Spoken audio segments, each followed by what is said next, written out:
दोस्तों, आप सभी को बताने की जरूरत नहीं है कि भारत की नेवी के लिए 27 की संख्या में विदेशी फाइटर चाहिए जो कि डेक बेस हो, यानी उन्हें हम लोग आईएनएस विक्रांत से ऑपरेट कर सके। ये कुछ समय के लिए समाधान है ताकि तब तक हमारे टेड बीएफ बनकर तैयार हो जाए। इस ड्यूरेशन में ये इस्तेमाल किए जाएंगे। अभी इसके लिए भारत के पास केवल 2 ही प्रतियोगी थे, यानी हमने ही केवल 2 फाइटर जेट को सेलेक्ट कर रखा था इसके लिए, और इन दोनों के ही ट्रायल्स लिए गए। ये था F-18 सुपर हॉर्नेट जो कि अमेरिका बनाता है और रफाल एम जो कि फ्रांस बनाता है। अभी रफाल एम की बात की जाए यार, तो उसके साथ एक कनेक्टिविटी जुड़ गई है, एक बॉन्डिंग बन गई है। जब से हमने 36 रफाल खरीदे हैं उसके बाद फ्रांस के साथ भी हमारी कहीं ना कहीं बॉन्डिंग बहुत ज़्यादा बन गई, तो उसके बारे में कुछ उल्टा सीधा बोलना भी सही नहीं लगता। लेकिन यहाँ पर मामला इमोशंस के साथ नहीं चलता, टेक्निकली चीज़ें देखी जाती है। तो अभी बताया जा रहा है कि इन दोनों की ही जैसे ट्रायल्स वगैरह लिए, इसके बाद इनका अवलोकन किया गया, तो ये पाया गया कि आईएनएस विक्रांत पर रफाल एम के लिए कोई जगह नहीं है। और फाइनली बिना कहे इनडायरेक्ट वे में नेवी की तरफ से ये बता दिया गया है कि रफाल एम आईएनएस विक्रांत के लिए अनफिट है, उसे नहीं खरीदा जा सकता। तो इसका सीधा सा मतलब हो गया कि अब नेवी के लिए 99.99% F-18 सुपर हॉर्नेट ही लिया जाएगा अमेरिका से। वो क्यों, आगे आप वीडियो में देखिए। आप बस चैनल को सब्सक्राइब जरूर कर दीजिएगा। दोस्तों, जब भी किसी चीज को बनाया जाता है तो वैज्ञानिक हमेशा अपने आसपास की चीजों को ध्यान में रखकर बनाते हैं। लाइक हमने आईएनएस विक्रांत के ऊपर जब काम शुरू किया तो इस दौरान इसके डेवलपर्स के मन में 2-3 चीजें चल रही थी। एक तो MiG-29 के, जो कि हमारे पास ऑलरेडी है नेवल फाइटर जेट, जिनका इस्तेमाल हम लोग इन फ्यूचर आईएनएस विक्रांत से भी करने वाले हैं। साथ ही जो आने वाले समय में हमारे पास टेड बीएफ होगा या इस समय हमारे पास LCA नेवी है, तो इन्हीं को ध्यान में रखकर इसे बनाया गया। अभी होता यह है कि एयरक्राफ्ट कैरियर में लिफ्ट होती है, वो लिफ्ट आपके फाइटर जेट को नीचे ले जाती है बेसमेंट में, जहां पर इसको भंडारण किया जा सकता है, यानी इन्हें पार्क किया जाता है। सारे के सारे आप बिल्कुल सरफेस पर नहीं रखते, कुछ को अंदर रखते हैं। साथ ही इनमें कोई काम हो, मेंटेनेंस वगैरह हो, इन्हें ओवरहॉल करना हो, तब भी वो वर्कशॉप वगैरह नीचे होती है, तो इनको लिफ्ट के जरिए ले जाया जाता है। क्योंकि मैं आपको बता दूं कि आईएनएस विक्रांत जो है वो 15 माले की बिल्डिंग जैसा है, तो ऑब्वियसली इसके लिए लिफ्ट लगेगी।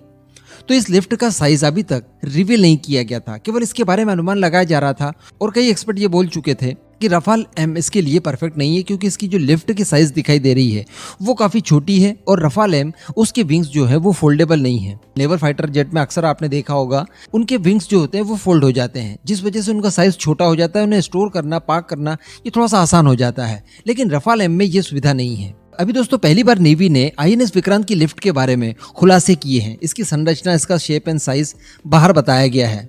तो इसके आधार पर जो हमारी लिफ्ट होगी आईएनएस विक्रांत में, इसकी जो चौड़ाई होगी वो होगी 10 मीटर, यानी आपका फाइटर जेट विंग फोल्ड कर देने के बाद 10 मीटर के अंदर ही होना चाहिए, 10 मीटर के अबव नहीं, बिलो होना चाहिए, तभी जाकर आप उसे फिट कर पाएंगे। और साथ ही ये जो लिफ्ट लंबाई में है वो है 14 मीटर, तो ऑब्वियसली आपका फाइटर जेट इससे ज्यादा लंबा नहीं होना चाहिए, इसके बिलो ही होना चाहिए।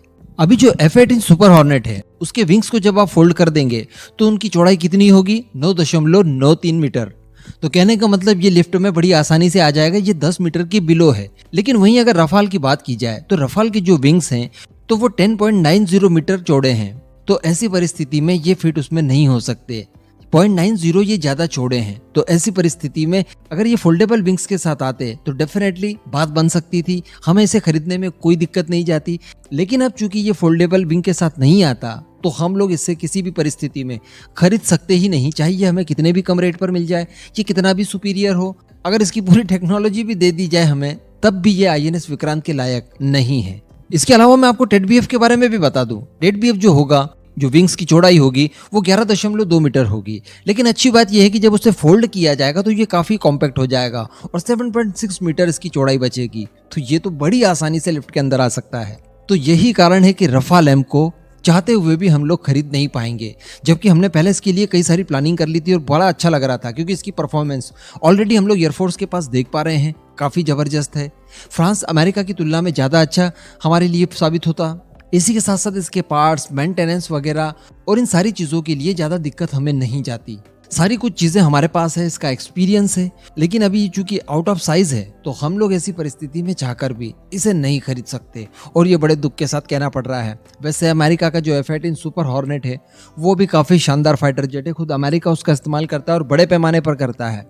इसी के साथ साथ उसकी फायर पावर भी, खासकर एंटी सबमरीन रोल के लिए, वो रफाल एम की तुलना में ज्यादा बेटर रहेगा। तो कोई दिक्कत वाली बात विशेष नहीं है, लेकिन रफाल वो उसकी बात ही अलग थी कुल मिलाकर। अब इस पूरे मुद्दे पर दोस्तों आपका क्या मानना है, नीचे कमेंट करके जरूर बताइएगा।